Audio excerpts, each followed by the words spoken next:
नमस्कार दोस्तों, आपका स्वागत है हमारे स्टोरी पॉडकास्ट में।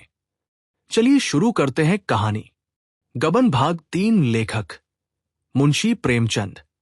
महाशय दयानाथ जितनी उमंगों से ब्याह करने गए थे, उतना ही हतोत्साह होकर लौटे। दीन दयाल ने खूब दिया, लेकिन वहां से जो कुछ मिला वह सब नाचत माशे और नेकचार में खर्च हो गया।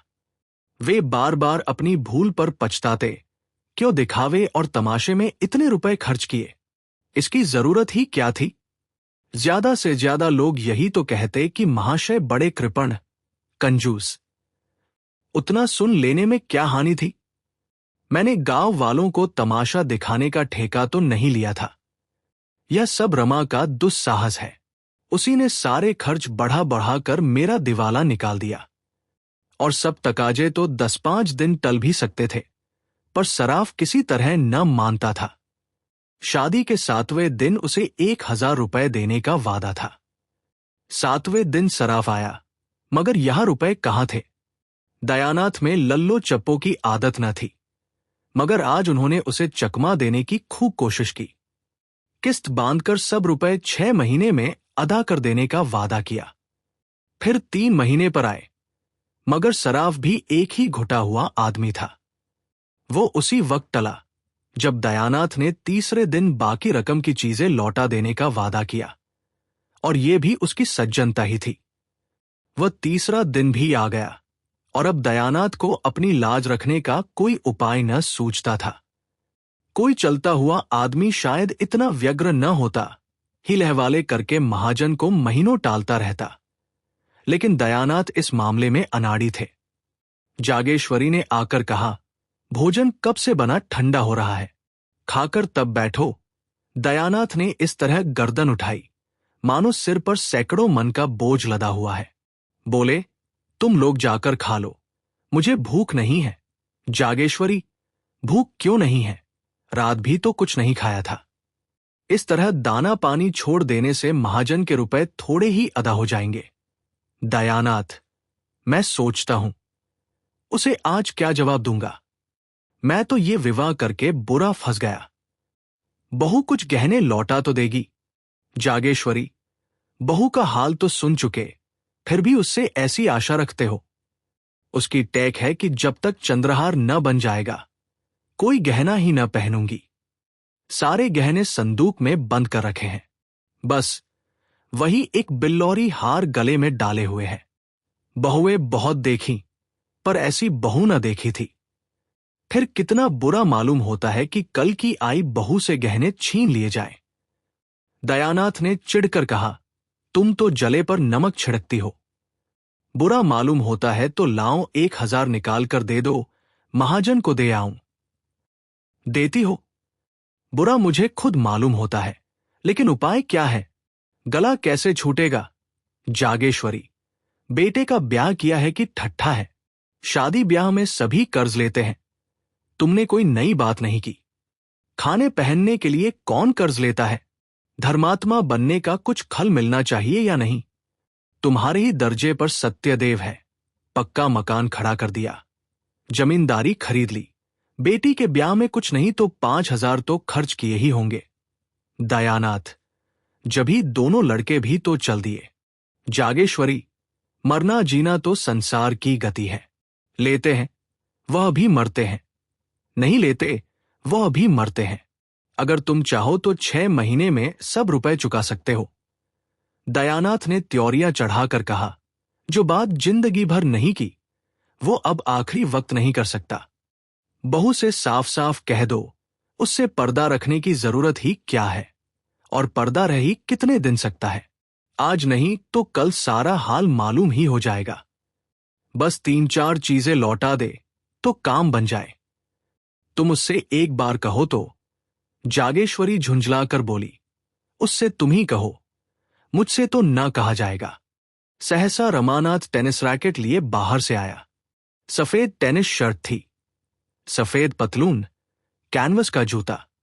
गोरे रंग और सुंदर मुखाकृति पर इस पहनावे ने रईसों की शान पैदा कर दी थी। रुमाल में बेले के गजरे लिए हुए था, उससे सुगंध उड़ रही थी। माता पिता की आंखें बचाकर वह जीने पर जाना चाहता था कि जागेश्वरी ने टोका, इन्हीं के तो सब कांटे बोए हुए हैं, इनसे क्यों नहीं सलाह लेते? रमा से तुमने नाचत माशे में 1200-1300 रुपए उड़ा दिए। बताओ सराफ को क्या जवाब दिया जाए? बड़ी मुश्किलों से वो कुछ गहने लौटाने पर राजी हुआ, मगर बहू से गहने मांगे कौन? ये सब तुम्हारी ही करतूत है। रमानाथ ने इस आक्षेप को अपने ऊपर से हटाते हुए कहा, मैंने क्या खर्च किया? जो कुछ किया बाबूजी ने किया।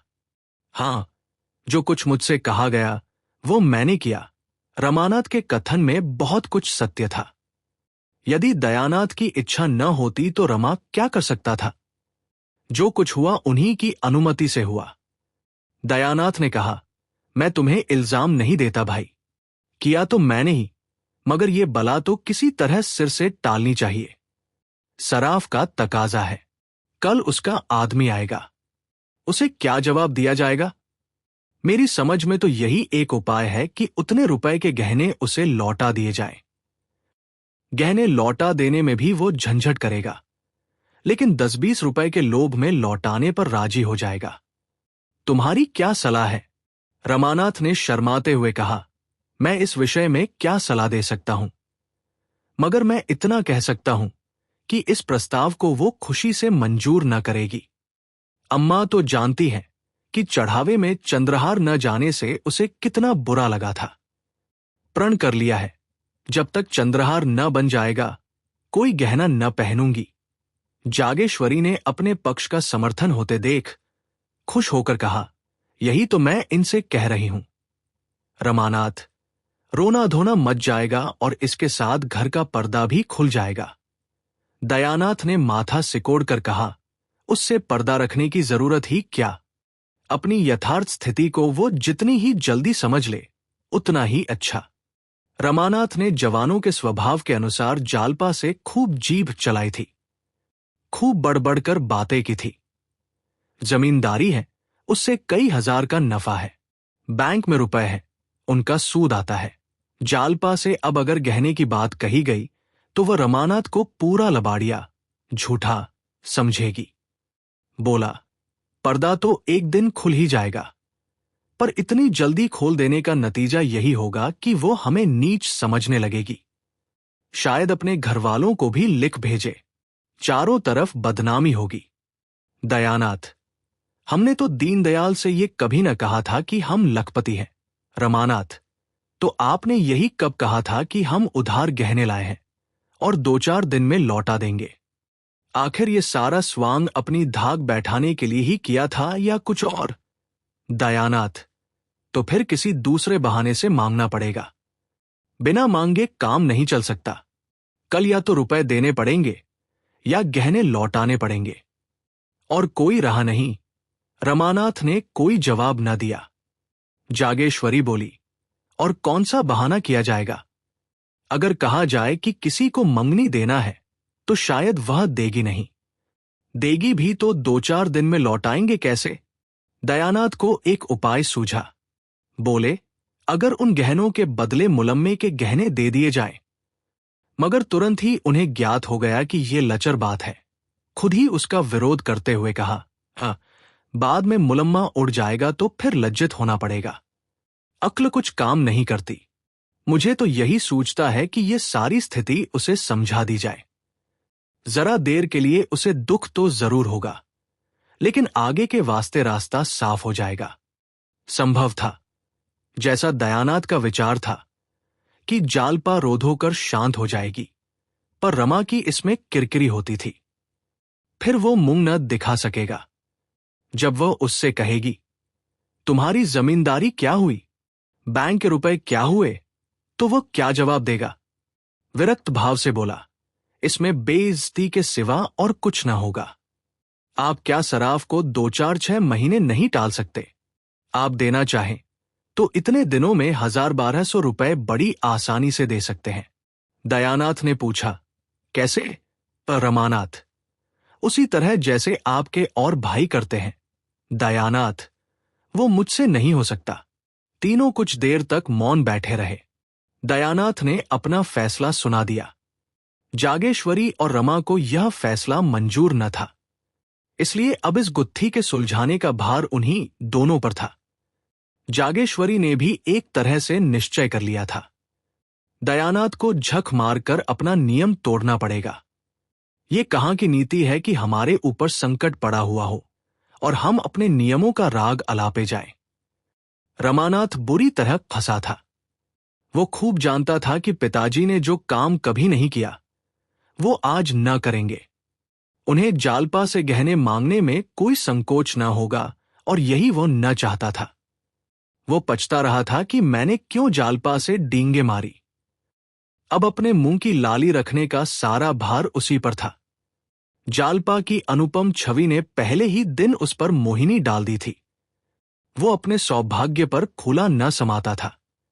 क्या यह घर ऐसी अनन्य सुंदरी के योग्य था? जालपा के पिता 5 रुपए के नौकर थे, पर जालपा ने कभी अपने घर में झाड़ू न लगाई थी, कभी अपनी धोती न छांटी थी, अपना बिछावन न बिछाया था, यहां तक कि अपनी धोती की खींच तक न सी थी।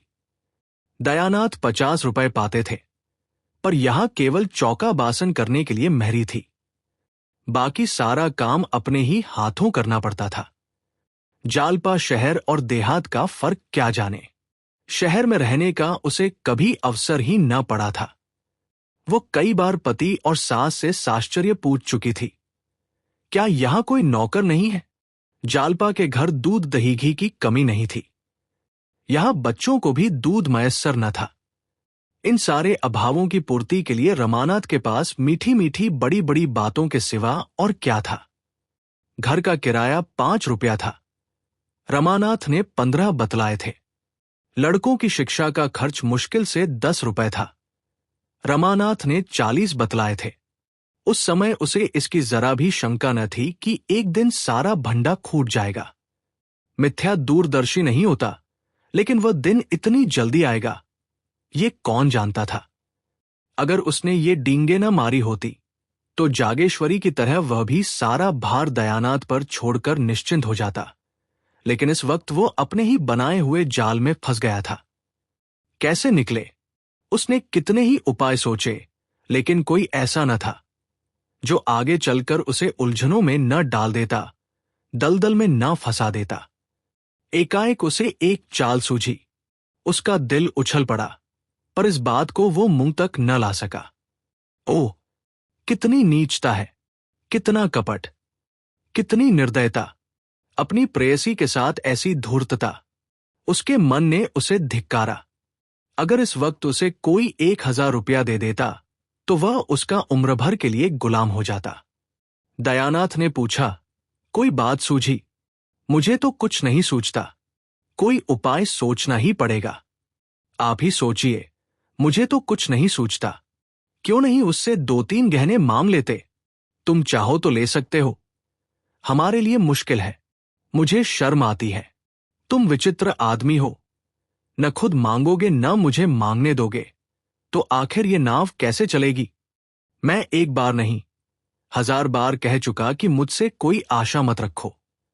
मैं अपने आखिरी दिन जेल में नहीं काट सकता।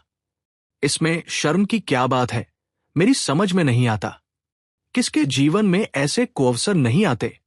तुम ही अपनी मां से पूछो। जागेश्वरी ने अनुमोदन किया। मुझसे तो नहीं देखा जाता था कि अपना आदमी चिंता में पड़ा रहे और मैं गहने पहने बैठी रहूं। नहीं तो आज मेरे पास भी गहने ना होते। एक एक करके सब निकल गए। विवाह में 5000 से कम का चढ़ावा नहीं गया था, मगर 5 ही साल में सब स्वाहा हो गया। तब से एक छल्ला बनवाना भी नसीब न हुआ। दयानाथ जोर देकर बोले, शर्म करने का ये अवसर नहीं है, इन्हें मांगना पड़ेगा। रमानाथ ने झेमते हुए कहा, मैं मांग तो नहीं सकता, कहिए उठा लाऊं। ये कहते कहते लज्जा, क्षोभ और अपनी नीचता के ज्ञान से उसकी आंखें सजल हो गई। दयानाथ ने भौंचक्का होकर कहा, उठा लाओगे? उससे छिपाकर। रमानाथ ने तीव्र कंठ से कहा, और आप क्या समझ रहे हैं?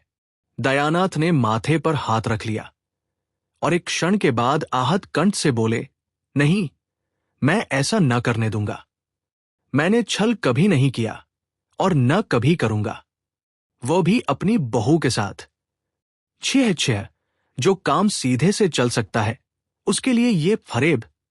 कहीं उसकी निगाह पड़ गई तो समझते हो वो तुम्हें दिल में क्या समझेगी। मांग लेना इससे कहीं अच्छा है। रमानाथ, आपको इससे क्या मतलब? मुझसे चीजें ले लीजिएगा, मगर जब आप जानते थे कि ये नौबत आएगी तो इतने जेवर ले जाने की जरूरत ही क्या थी?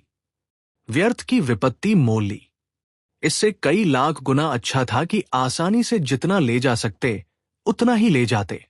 उस भोजन से क्या लाभ कि पेट में पीड़ा होने लगे। मैं तो समझ रहा था कि आपने कोई मार्ग निकाल लिया होगा। मुझे क्या मालूम था कि आप मेरे सिर ये मुसीबतों की टोकरी पटक देंगे, वरना मैं उन चीजों को कभी ना ले जाने देता। दयानाथ कुछ लज्जित होकर बोले। इतने पर भी चंद्रहार न होने से वहां हायतौबा मच गई। रमानाथ, उस हायतौबा से हमारी क्या हानि हो सकती थी? जब इतना करने पर भी हायतौबा मच गई तो मतलब भी तो न पूरा हुआ। उधर बदनामी हुई, इधर ये आफत सिर पर आई। मैं ये नहीं दिखाना चाहता कि हम इतने फटेहाल हैं। चोरी हो जाने पर तो सब्र करना ही पड़ेगा। दयानाथ चुप हो गए। उस आवेश में रमा ने उन्हें खूब खरी खरी सुनाई और वो चुपचाप सुनते रहे। आखिर जब न सुना गया तो उठकर पुस्तकालय चले गए। ये उनका नित्य का नियम था। जब तक दो चार पत्र पत्रिकाएं न पढ़ ले उन्हें खाना न हजम होता था। उसी सुरक्षित गढ़ी में पहुंचकर घर की चिंताओं और बाधाओं से उनकी जान बचती थी। रमा भी वहां से उठा, पर जालपा के पास न जाकर अपने कमरे में गया। उसका कोई कमरा अलग तो था नहीं, एक ही मर्दाना कमरा था। इसी में दयानाथ अपने दोस्तों से गपशप करते, दोनों लड़के पढ़ते और रमा मित्रों के साथ शतरंज खेलता। रमा कमरे में पहुंचा तो दोनों लड़के ताश खेल रहे थे। गोपी का 13वां साल था, विश्वंभर का 9वां। दोनों रमा से थरथर कांपते थे। रमा खुद खूब ताश और शतरंज खेलता, पर भाइयों को खेलते देखकर हाथ में खुजली होने लगती थी। खुद चाहे दिन भर सैर सपाटा किया करे, मगर क्या मजाल कि भाई कहीं घूमने निकल जाए। दयानाथ खुद लड़कों को कभी ना मारते थे। अवसर मिलता तो उनके साथ खेलते थे। उन्हें कनकवे, पतंग उड़ाते देखकर उनकी बाल प्रकृति सजग हो जाती थी। दो चार पेंच लड़ा देते। बच्चों के साथ कभी कभी गुल्ली डंडा भी खेलते थे। इसलिए लड़के जितना रमा से डरते उतना ही पिता से प्रेम करते थे। रमा को देखते ही लड़कों ने ताश को टाट के नीचे छिपा दिया और पढ़ने लगे। सिर झुकाए चपत की प्रतीक्षा कर रहे थे, पर रमानाथ ने चपत नहीं लगाई। मोढ़े पर बैठकर गोपीनाथ से बोला, तुमने भंग की दुकान देखी है ना? नुक्कड़ पर। गोपीनाथ प्रसन्न होकर बोला, हाँ देखी है, क्यों नहीं। जाकर 4 पैसे का माजून ले लो, दौड़ते हुए आना। हाँ, हलवाई की दुकान से आधा सेर मिठाई भी लेते आना। ये रुपया लो। कोई 15 मिनट में रमा ये दोनों चीजें ले जालपा के कमरे की ओर चला। रात के 10 बज गए थे। जालपा खुली हुई छत पर लेटी हुई थी। जेठ की सुनहरी चांदनी में सामने फैले हुए नगर के कलश, गुंबद और वृक्ष स्वप्न चित्रों से लगते थे। जालपा की आंखें चंद्रमा की ओर लगी हुई थी। उसे ऐसा मालूम हो रहा था, मैं चंद्रमा की ओर उड़ी जा रही हूं। उसे अपनी नाक में खुश्की, आंखों में जलन और सिर में चक्कर मालूम हो रहा था। कोई बात ध्यान में आते ही भूल जाती और बहुत याद करने पर भी याद न आती थी। एक बार घर की याद आ गई, रोने लगी। एक ही क्षण में सहेलियों की याद आ गई, हंसने लगी। सहसा रमानाथ हाथ में एक पोटली लिए मुस्कुराता हुआ आया और चारपाई पर बैठ गया। जालपा ने उठकर पूछा, पोटली में क्या है? रमानाथ, बूझ जाओ तो जानूं। जालपा, हंसी का गोलगप्पा है। ये कहकर हंसने लगी। रमानाथ, मतलब? जालपा, नींद की गठरी होगी। रमानाथ, मतलब? जालपा, तो प्रेम की पिटारी होगी। रमानाथ, ठीक, आज मैं तुम्हें फूलों की देवी बनाऊंगा। जालपा खिल उठी। रमा ने बड़े अनुराग से उसे फूलों के गहने पहनाने शुरू किए। फूलों के शीतल कोमल स्पर्श से जालपा के कोमल शरीर में गुदगुदीसी होने लगी। उन्हीं फूलों की भांति उसका एक एक रोम प्रफुल्लित हो गया। रमा ने मुस्कुराकर कहा, कुछ उपहार? जालपा ने कुछ उत्तर न दिया। इस वेश में पति की ओर ताकते हुए भी उसे संकोच हुआ। उसकी बड़ी इच्छा हुई कि जरा आईने में अपनी छवि देखे। सामने कमरे में लैंप जल रहा था। वो उठकर कमरे में गई और आईने के सामने खड़ी हो गई। नशे की तरंग में उसे ऐसा मालूम हुआ कि मैं सचमुच फूलों की देवी हूं। उसने पानदान उठा लिया और बाहर आकर पान बनाने लगी। रमा को इस समय अपने कपट व्यवहार पर बड़ी ग्लानि हो रही थी। जालपा ने कमरे से लौटकर प्रमोलसित नजरों से उसकी ओर देखा तो उसने मुंह फेर लिया। उस सरल विश्वास से भरी हुई आंखों के सामने वह ताक न सका। उसने सोचा, मैं कितना बड़ा कायर हूं। क्या मैं बाबूजी को साफ साफ जवाब न दे सकता था? मैंने हामी ही क्यों भरी? क्या जालपा से घर की दशा साफ साफ कह देना मेरा कर्तव्य न था? उसकी आंखें भर आई। जाकर मुंडेर के पास खड़ा हो गया। प्रणय के उस निर्मल प्रकाश में उसका मनोविकार किसी भयंकर जंतु की भांति घूरता हुआ जान पड़ता था। उसे अपने ऊपर इतनी घृणा हुई कि एक बार जी में आया, सारा कपट व्यवहार खोल दूं, लेकिन संभल गया। कितना भयंकर परिणाम होगा। जालपा की नजरों से गिर जाने की कल्पना ही उसके लिए असह्य थी। जालपा ने प्रेम सरस नजरों से देखकर कहा, मेरे दादाजी तुम्हें देखकर गए और अम्मांजी से तुम्हारा बखान करने लगे, तो मैं सोचती थी कि तुम कैसे होगे। मेरे मन में तरह तरह के चित्र आते थे। रमानाथ ने एक लंबी सांस खींची, कुछ जवाब न दिया। जालपा ने फिर कहा, मेरी सखियां तुम्हें देखकर मुग्ध हो गई। शहजादी तो खिड़की के सामने से हटती ही न थी। तुमसे बातें करने की उसकी बड़ी इच्छा थी। जब तुम अंदर गए थे तो उसी ने तुम्हें पान के बीड़े दिए थे, याद है? रमा ने कोई जवाब न दिया। जालपा, अजी, वही जो रंगरूप में सबसे अच्छी थी, जिसके गाल पर एक तिल था। तुमने उसकी ओर बड़े प्रेम से देखा था। बेचारी लाज के मारे गड़ गई थी। मुझसे कहने लगी, जीजा तो बड़े रसिक जान पड़ते हैं।